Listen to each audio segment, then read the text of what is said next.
Hey there YouTube lovers, my name is BB8 and today we are going to review Sonic Superstars. I've been waiting a while to review this game, since Assassin's Creed Mirage, Detective Pikachu Returns, Sonic Superstars, Super Mario Bros. Wonder and Spider-Man 2 all came out in the same month, so I wasn't able to keep up with any of them. So I did review Detective Pikachu Returns, Mario Wonder and Spider-Man 2 already, but I've not reviewed Superstars or Assassin's Creed Mirage yet.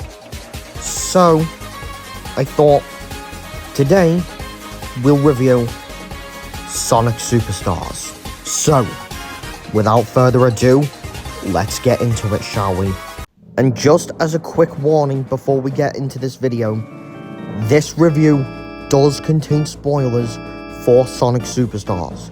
So if you haven't played it yet, watch this video at your own risk, because I'm not taking responsibility if the game is spoiled for you. So with that being said, let's get into the review.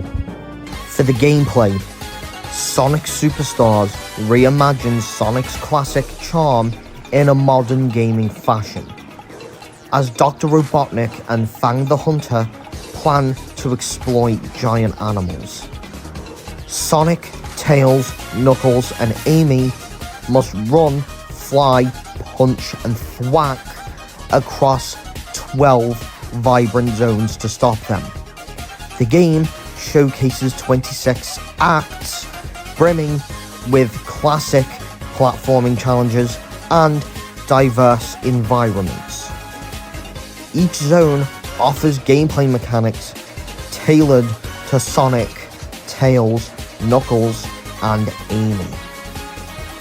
Players navigate through a 2D hub world similar to Sonic Generations, allowing players to select their levels and come back to them whenever they want.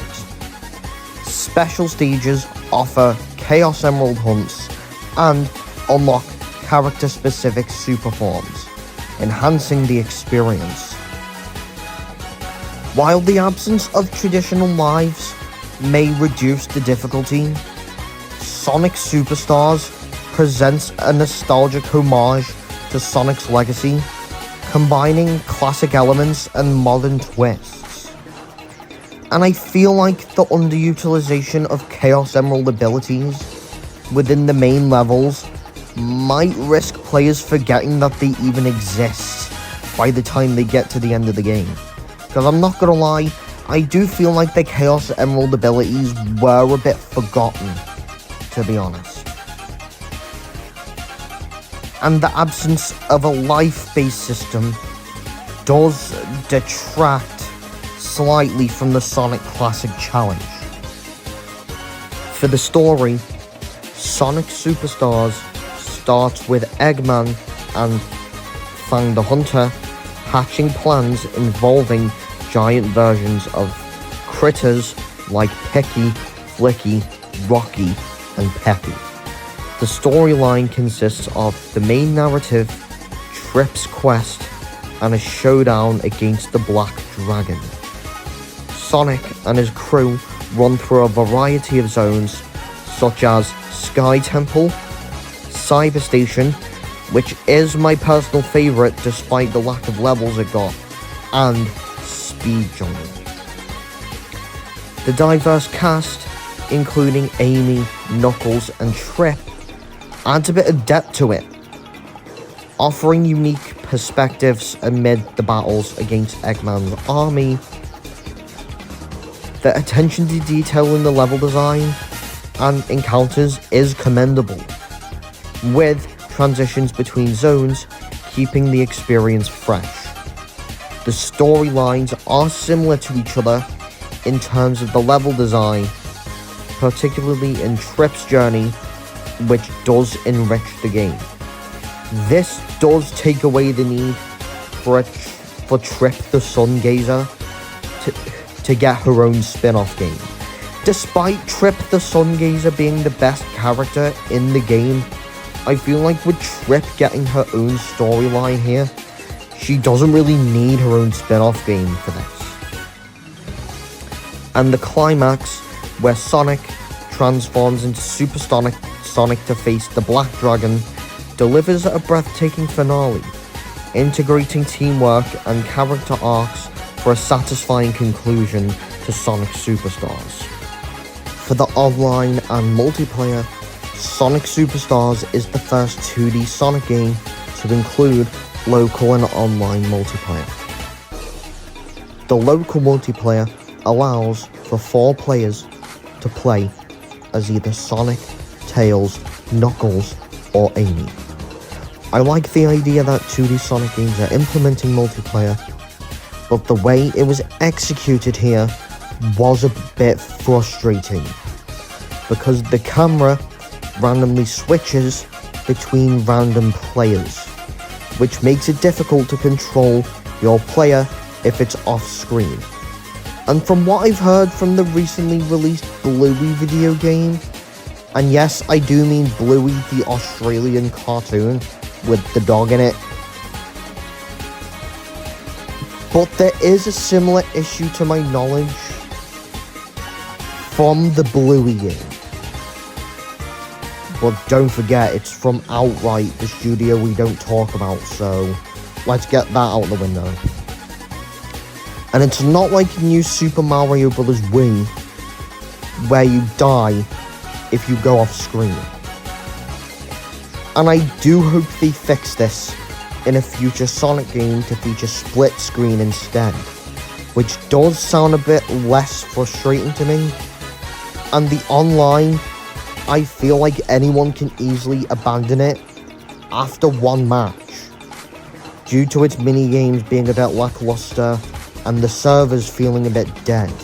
I'm not joking, I played only one online match of Sonic Superstars Battle Mode, and there were only 2 real people in my lobby, and everyone else was just a bot. The character customization idea is cool, but paying coins instead of rings, like, I feel like the rings could have had a bit of use in terms of currency. I'm not against the idea of an online Sonic game, but I do feel like a lot could be done to improve on the concept. For the summary, the gameplay, I'm going to give it an 8 out of 10.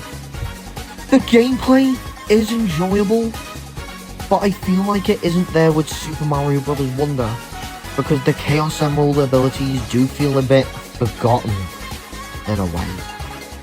The graphics and the performance, I'm going to give it an 8 out of 10, because it runs exactly like Sonic Mania, but the Switch version, it may be difficult to see the comic book skins for each character. The art style, I'm going to give it a 9 out of 10, because I like that they kept the classic art style for this game. Plus, skins for your characters, like comic book skins, and even LEGO skins, which is the closest you're gonna get to a full LEGO Sonic game, if you ignore LEGO Dimensions, of course. The level design, I'm going to give it a 7.5 out of 10. While not on par with Super Mario Bros. Wonder, the level design is fun. The Cyber Station Zone is where it expresses the most creativity, and is the zone I had the most fun with, even though it only lasted for about 1 act. But if I had to say one thing that Sonic Superstars did do better than Super Mario Bros. Wonder, it's probably the boss design. The story, I'm going to give it a 7 out of 10, because the story was a bit simple, but did branch into 3 different storylines. But each storyline all had the levels too similar to each other, unlike the approach they took with Sonic Adventure, Sonic Adventure 2, Sonic Heroes, and Sonic 06, which is the game that just belongs in an office paper bin, because, you know, Sonic 06 can go in the bin. It's not even needed. For the characters, I'm going to give it a 7 out of 10. Sonic Superstars may not have included the obscure but likeable Mighty the Armadillo and Ray the Flying Squirrel, but we did get a new character known as Trip the Sungazer, who does have a huge potential in terms of lore, and I do hope she does return in future Sonic games. The content, I'm going to give it a 6 out of 10. Compared to Super Mario Bros. Wonder, Sonic Superstars doesn't really have that much to do.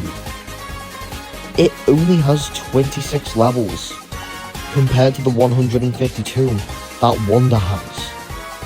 And I mean, 3 storylines, a lackluster online mode, and time trials is alright for a £54.99 game, which is slightly overpriced for what you're getting with it.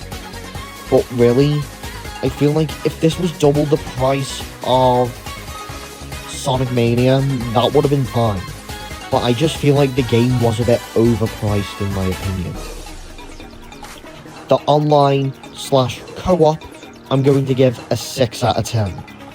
I mean, the online in it is fine, but it just feels like it's unplayable because the servers are always empty. And when I try to hop onto an online match, nobody would join. And I'm not against the idea of an online Sonic game, but I feel like it could have been done a lot better than that. And the couch co-op is the most frustrating. Besides what I'm hearing from Bluey the video game, the couch co-op is a bit frustrating. The music, I'm going to give a 9 out of 10. Because the soundtrack in it is really great. Especially in Speed Jungle Zone, where you can hear bongos and jungle-style instruments, and Cyber Station Zone, where you can hear 8-bit sound effects, which all fit the aesthetic of each zone, I'm not gonna lie. The soundtrack in Superstars is actually really good. For the Switch version, I'm going to give it an 8 out of 10. Although I haven't tried Superstars on PS5, but what I have seen from performance comparison videos on YouTube, that the PS5 does do the lighting effects a bit better. And of course the Switch version isn't bad. The loading times are just the longest on Switch compared to other platforms. For the difficulty, I'm going to give it a hard. Because the levels themselves may not be as hard, but the boss fights do pack a challenge into them. The Chaos Emerald Hunt challenges are a bit hard, especially the green Chaos Emerald, which features vines. And for the length, I'm going to give it 10 hours. The length mainly depends on the individual player's skill set, only because some players may find it hard to defeat bosses and have to repeatedly challenge them over and over again until defeated. For the audience, I'm going to give it a 7+. Sonic Superstars is rated PEGI 3 in the UK, but because Sonic is mainly about speed, so if you're at said skill level, and if you're a parent looking for a game for your children, I recommend waiting until they're a bit older before introducing them to this game. Only because this game might be a bit too challenging for them. And for the perk, I'm going to give it the Play Then Sell perk. Sonic Superstars is not a bad game, but with the amount of issues it has, in terms of the amount of content provided, and how frustrating the multiplayer can be at times, can actually make the experience less convincing. It's not as good as Sonic Mania, but is definitely better than Sonic the Hedgehog 4. I wouldn't say skip the game completely. I'd say wait until it's on sale because of the £54.99 price tag. And overall, I give Sonic Superstars a 7.5 out of 10. Sonic Superstars is a decent entry in the 2D Sonic franchise, but isn't quite up there with Mania as I hoped it would be. The level design in it was really fun, especially the zones like Cyber Station Zone, where your character transforms into a pixel art form of your character. And this is the closest we are gonna get to a Mania successor, and I really enjoyed it more than Sonic the Hedgehog 4. Not as much as Sonic Mania, but I'm definitely open to more Sonic content with this graphical style, but only time will tell. So guys, what did you think of my review of Sonic Superstars? Don't forget to subscribe to my channel, like this video, and turn your notification bell on so you don't miss another video like this one. And I will see you all in a future review video. BB8 out.